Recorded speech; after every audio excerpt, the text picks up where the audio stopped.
glad today is over. Let me tell you guys, this has been an exhausting week. I'm glad to be home. I'm glad to be chilling, doing what I love, which is movie reviews. And best of all, I'm glad to be talking to you guys, my ever faithful audience. I thought we would discuss one of my favorite horror movies. It's called The Company of Wolves.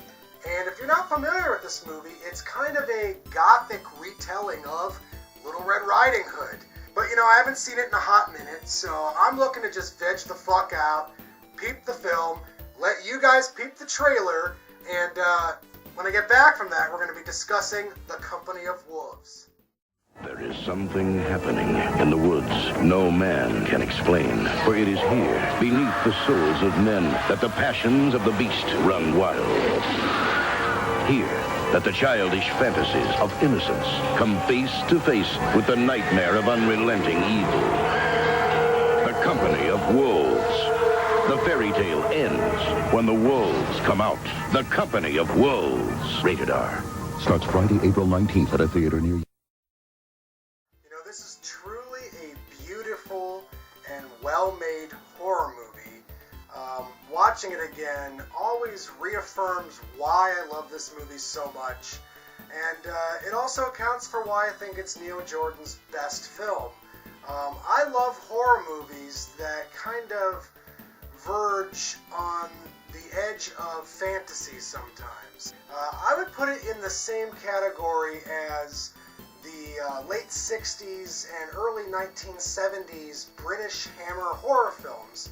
There's a lot of gorgeous sets in this movie, a lot of lavish costumes, and a lot of whimsical music.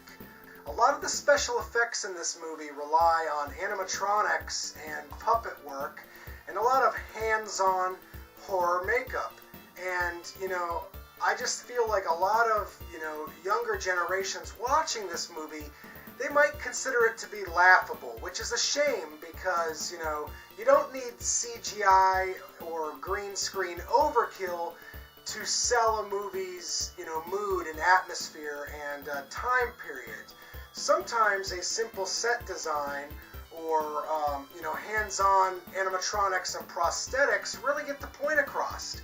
I do find both types of movies, modern CGI films and old school, hands-on special effects like this, to serve their purpose in both ways. But I just wish more audiences would give older movies a chance as well as newer movies a chance. So I guess what I'm saying is younger generations and older generations need to start watching movies with an open mind. Out of 10 stars, I gotta say that this is a 9-star film. It's been my favorite since I was a kid. It's still one of my favorites to this day, and I have no qualms saying that this is a 9-star film. And if you've never seen it and you want to see a horror movie with a rich sense of mysticism to it, then I highly recommend The Company of Wolves.